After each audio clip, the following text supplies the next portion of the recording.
राजपूत कहते हैं कि बूंदा मीणा हमारा बाप है। मैं राजपूतों से कहना चाहता हूँ, आप क्यों फर्जी बाप बनाते हो भाई? आप क्यों हुदार के हमारे जो क्रांतिकारी उनको अपना बनाते हो? मीणा भाइयों का तो राज था, उनके साथ धोखा किया और धोखा करके आमेर का उन्होंने राज छीन लिया। मेरे भाइयों, पता आपको होना चाहिए, हमारा मेरे भाइयों आमागढ़ का किला है।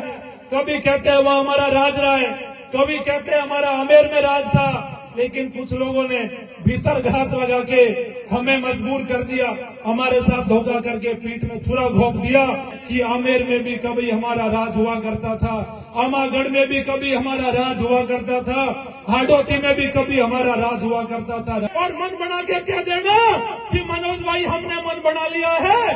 ये सरकारें मेरे भाइयों आदिवासियों से बड़ी नहीं है। मध्य प्रदेश में 50 लाख की जनसंख्या आदिवासियों की है, किसी सरकार की हैसियत नहीं है जो हमारे हक अधिकार को खा जाए। मेरे भाइयों, आप लोग को तय कर लो कि लड़ाई कब लड़नी है, कब ये आंदोलन करना है। आंदोलन आप लोगों ने खूब किए होंगे, लेकिन इस लड़ाई को लेकर मनोज मीणा चाहता है कि मध्य प्रदेश के नौजवान युवा एक बार इस लड़ाई को लड़ने का मन बनाए।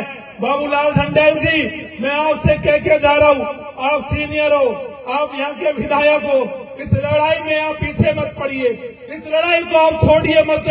मेरा ये मानना है, इस लड़ाई में आपने योगदान दिया, इस लड़ाई में जो भी समाज के व्यक्तियों ने योगदान दिया वो मध्य प्रदेश की धरती के लिए अमर हो जाएंगे, अजय हो जाएंगे और आप सबसे बड़े नेता बन के, जन नेता बन के उभरोगे। मेरे भाइयों, आपको तय करके विधायक साहब कह देना कि हम लड़ाई लड़ने को तैयार है। मैं भरोसा दिला के जा रहा हूँ, ऐसी लड़ाई लड़ी जाएगी जो पूरा भारत देखेगा कि ये मध्य प्रदेश के मीणाओं को क्या हो गया। इतने दिनों से तो ये आवाज नहीं उठा रहे थे, आर पार की लड़ाई का मन बना लो मेरे भाइयों।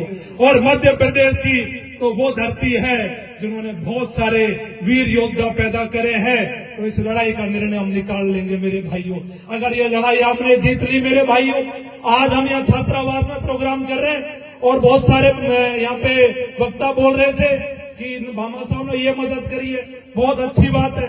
शिक्षा के क्षेत्र में आगे बढ़ाओ और सारे हॉस्टल बनाओ, छात्रावास बनाओ, लेकिन इस बात को भी याद रखो, आपकी मेहनत साहब, भामा साहब की मेहनत जब ही सफल होगी जब यहाँ के मीणाओं को फायदा मिलेगा और वो नौकरी लगेंगे साहब।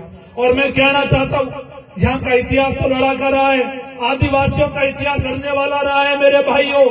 आपने देखा होगा मध्य प्रदेश से चल के यहाँ के कछवा वंश के राजा जयपुर चले गए थे आमेर, और हमारे जो वह मीणा भाई राज करते थे, यहाँ के जो मध्य प्रदेश के राजा थे, उन्होंने हमारे मीणा भाइयों का तो राज था, उनके साथ धोखा किया और धोखा करके आमेर का उन्होंने राज छीन लिया। मेरे भाइयों, पता आपको होना चाहिए, हमारा मेरे भाइयों आमागढ़ का किला है।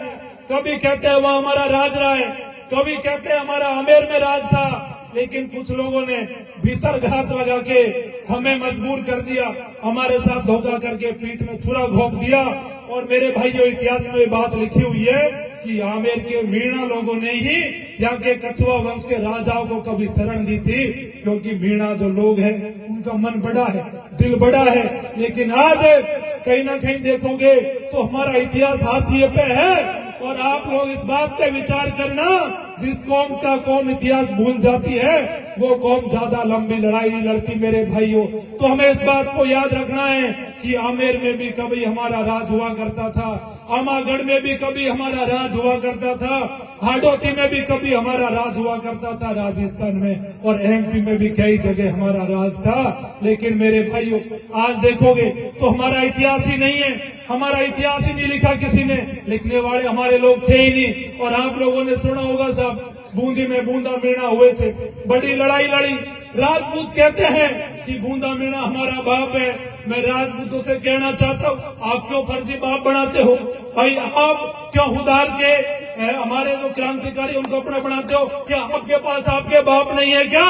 अगर ये मीणा समाज बोलने पे आया तो पता होना चाहिए राजपूत समाज को भी कि जब महाराणा प्रताप लड़ाई लड़ रहे थे तो कुंजा भील ने उनको विजय दिलाई थी। मेरे भाइयों, कुंजा भील नहीं होते तो महाराणा प्रताप लड़ाई नहीं जीतते। और आप लोगों को आज मैं एक बात बता के जा रहा हूँ, एक कुसुम मेघवाल है, एक महिला है, जिन्होंने पीएचडी करी थी महाराणा प्रताप को लेकर, तो उन्होंने बताया था कि महाराणा प्रताप भी कभी आदिवासी हुआ करते थे, लेकिन कोई इतिहास लिखने वाला नहीं था, तो उनको राजपूत लिख दिया गया। मेरे भाइयों, जब बात करते हैं पृथ्वीराज चौहान की, आपने देखा होगा पृथ्वीराज चौहान हो, चाहे कई सारे ऐसे राजा थे, चाहे एमपी में जो रावत लगाते हैं, उनका जो गोत्र है वो हमसे मिलता है।